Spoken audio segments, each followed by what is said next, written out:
প্রশ্নফাঁস বিতর্কে তোলপাড়ের মধ্যে স্থগিত হয়ে গেল আরও এক পরীক্ষা। আপাতত স্থগিত নিট পিজি পরীক্ষা। পরীক্ষার একদিন আগেই স্থগিত নিট পিজি পরীক্ষা। সিএসআইআর ইউজিসি নিটের পর এবারে স্থগিত হলো নিট পিজি এন্ট্রান্স। প্রশ্নফাঁস বিতর্কে তোলপাড় এবং তারই মধ্যে স্থগিত হয়ে গেল আরও একটি পরীক্ষা। আপাতত স্থগিত নিট পিজি পরীক্ষা। পরীক্ষার একদিন আগে স্থগিত হলো নিট পিজি পরীক্ষা। সিএসআইআর ইউজিসি নেটের পর এবারে স্থগিত নিট পিজি এন্ট্রান্স।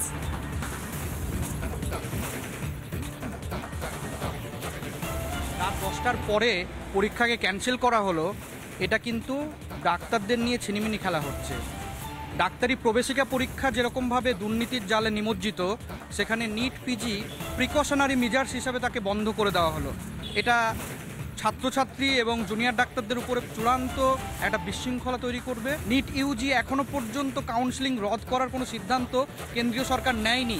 আমরা মনে করি নিট ইউজির কাউন্সেলিং রদ করা দরকার এবং পূর্ণাঙ্গ তদন্ত করা দরকার। নতুন করে যদি জুনিয়র ডাক্তাররা পোস্ট গ্র্যাজুয়েশন করতে না যান, তাহলে সার্বিকভাবে স্বাস্থ্যর উপরেও চাপ পড়বে। ফলে অবিলম্বে নিট পিজি পরীক্ষা নিতে হবে। এখনও পর্যন্ত কেন্দ্রীয় সরকার সুপ্রিম কোর্টে হলফনামা দিচ্ছে না কেন, বলছে না কেন যে যতক্ষণ না পর্যন্ত তদন্ত হচ্ছে ততক্ষণ পর্যন্ত ভর্তি প্রক্রিয়া স্থগিত। যখন একটা র্যাকেটের সন্ধান পাওয়া যাচ্ছে, যখন দেখা যাচ্ছে যে একদিকে বিহার, অন্যদিকে দক্ষিণ ভারতের কোনো কোনো জায়গায় এ ধরনের কোনো প্রমাণ আসছে সামনে, তখন স্বাভাবিকভাবেই পরীক্ষা বন্ধ রাখাটাই সমীচীন হবে। পরে আবার যাতে কেউ দুর্নীতির প্রকোপে না পড়ে, আবার যাতে নতুন করে মেধা প্রতারিত না হয়, তাহলে 1 মাস পরে যদি পরীক্ষা হয় তাহলে আকাশ ভেঙে পড়বে না, কারোর আপনাদের অফিসের ওপরে বজ্রপাত হবে। ছাত্রছাত্রীদের ভবিষ্যৎ তো নিশ্চয়ই একটু অসুবিধার মধ্যে পড়বে, কিন্তু জালিয়াতি যেখানে হবে সেখানে তো হস্তক্ষেপ করতেই হবে। এই রাজ্যে এসএসসি সমস্ত কিছুতে চরম দুর্নীতি হওয়ার পর রাজ্যের মুখ্যমন্ত্রী সহ সরকার পুরোপুরি দুর্নীতিগ্রস্তদের পাশে দাঁড়ালো। কিন্তু এক্ষেত্রে দেখুন, নিটের ক্ষেত্রে পরিষ্কারভাবে যখনই কেন্দ্রীয় সরকার জানতে পারল যে এখানে একটা দুর্নীতি হয়েছে, সঙ্গে সঙ্গে পরীক্ষা বন্ধ করে দিয়ে সিবিআই ইনকোয়ারির আদেশ দিয়েছে। কেন্দ্রীয় সরকার কঠোর আইনও প্রণয়ন করে নিয়েছে। অতএব এর থেকে পরিষ্কার বোঝা যাচ্ছে যে এখানে একটা সরকার চলছে যারা দুর্নীতিগ্রস্তদের সঙ্গে আছে। কেন্দ্রে যে সরকার, সে সরকার দুর্নীতির একদম মূল থেকে উৎপাটন করার পক্ষে আছে।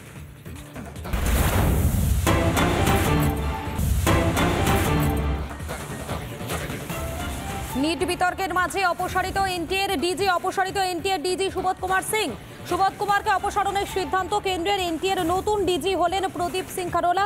সুবোধ কুমারকে পাঠানো হলো কম্পালসারি ওয়েটিংয়ে। নিট বিতর্কের মাঝে অপসারিত এনটিএর ডিজি সুবোধ কুমার সিং। সুবোধ কুমারকে অপসারণের সিদ্ধান্ত কেন্দ্রের। এনটিএর নতুন ডিজি হলেন প্রদীপ সিং খারোলা। সুবোধ কুমারকে পাঠানো হলো কম্পালসারি ওয়েটিংয়ে।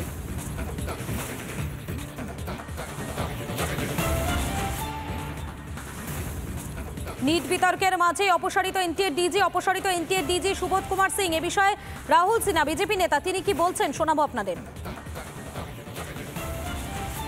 পরিবর্তন যেটা রুটিন হওয়ার সেটাই হয়েছে। সেই কারণে আমি মনে করি এর মধ্যে কোনো রাজনৈতিক খোঁজার কোনো কারণ নেই। একদম সঠিক কাজ হয়েছে। যেখানেই দুর্নীতির গন্ধ পাওয়া যাচ্ছে সেখানেই কেন্দ্রীয় সরকার কঠোর হস্তে তা দমন করার চেষ্টা করছে।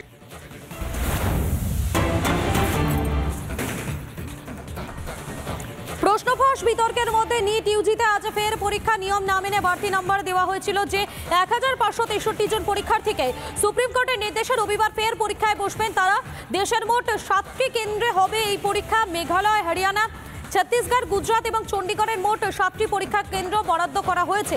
রবিবার দুপুর 2টো থেকে পরীক্ষা শুরু হবে। 7টি কেন্দ্রে পরীক্ষা চলবে বিকেল 5:20 পর্যন্ত। পরীক্ষা চলাকালীন উপস্থিত থাকবেন এনটিএর আধিকারিকরা। পরীক্ষা কেন্দ্রে থাকবেন শিক্ষা মন্ত্রকের আধিকারিকরাও। প্রশ্নফাঁস বা অপ্রীতিকর যে কোনো রকম ঘটনা এড়াতে কড়াকড়ি জাতীয় পরীক্ষা নিয়ামক সংস্থার। ফল প্রকাশিত হবে আগামী 30শে জুন। এবং এই বিষয় নিয়ে বিজেপি সাংসদ শ্রমিক ভট্টাচার্য তিনি কি বলছেন, তার কি বক্তব্য শোনাবো।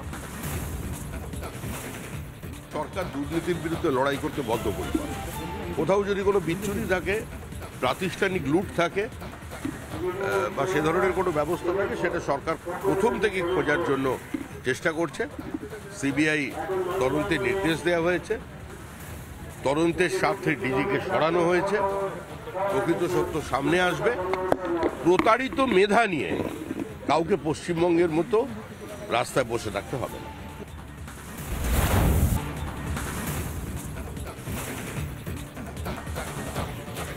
আরও একটি পরীক্ষার তদন্ত এবারে সিবিআই ইউজিসি নেটের পর এবারে নিট ইউজিতে প্রশ্ন ফাঁসের তদন্ত করবে কেন্দ্রীয় সংস্থা, সিদ্ধান্ত কেন্দ্রীয় শিক্ষা মন্ত্রকের।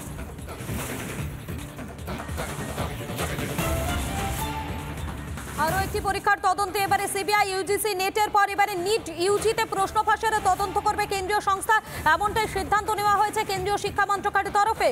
আরও একবার জানাবো আপনাদেরকে, ইউজিসি নেটের পর এবারে নিট ইউজিতে প্রশ্ন ফাঁসের যে অভিযোগ, সেই অভিযোগের ভিত্তিতে তদন্ত করবে কেন্দ্রীয় তদন্তকারী সংস্থা। অন্তত এমনটাই সিদ্ধান্ত নেওয়া হয়েছে কেন্দ্রীয় শিক্ষা মন্ত্রকের তরফে।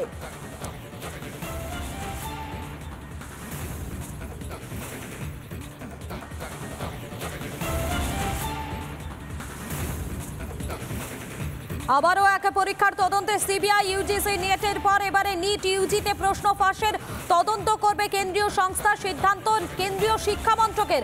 আরও একবার জানাবো আপনাদেরকে, কেন্দ্রীয় শিক্ষা মন্ত্রকের সিদ্ধান্ত, যেমনটা জানা যাচ্ছে ইউজিসি নেটের পরে এবারে নিট ইউজিতে প্রশ্ন ফাঁসের যে অভিযোগ, সেই অভিযোগের ভিত্তিতে তদন্ত করে দেখবে কেন্দ্রীয় সংস্থা এবং তারই ভিত্তিতে রিপোর্ট পেশ করা হবে, অন্তত এমনটাই জানা যাচ্ছে।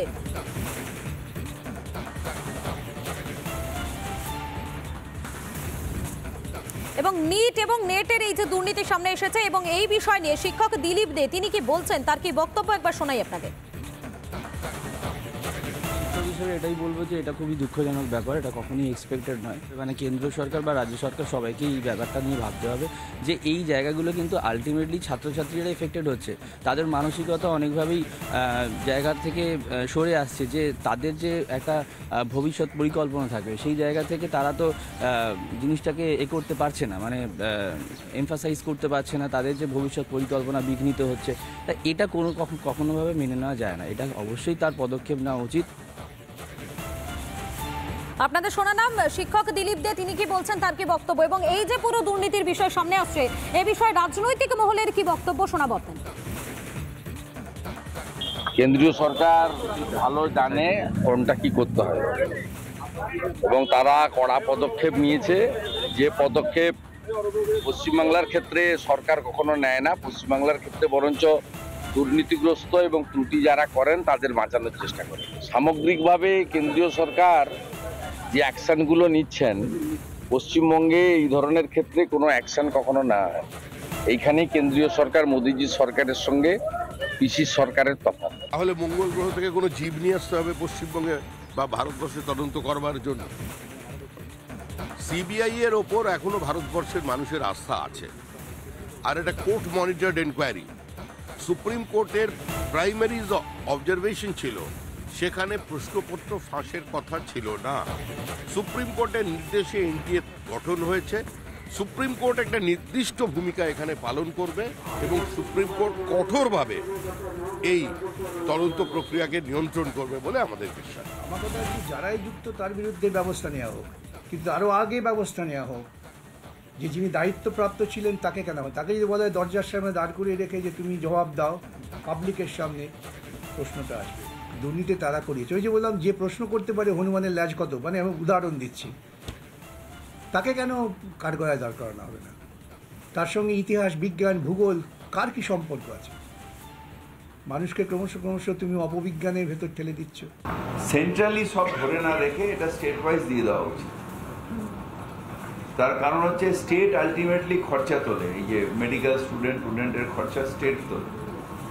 এবং আমার মনে হয় যেটা, যে স্টেটের ছাত্রছাত্রীদের বেশি চান্স পাওয়া উচিত, তাতে স্টেটের মানুষেরও উপকার হবে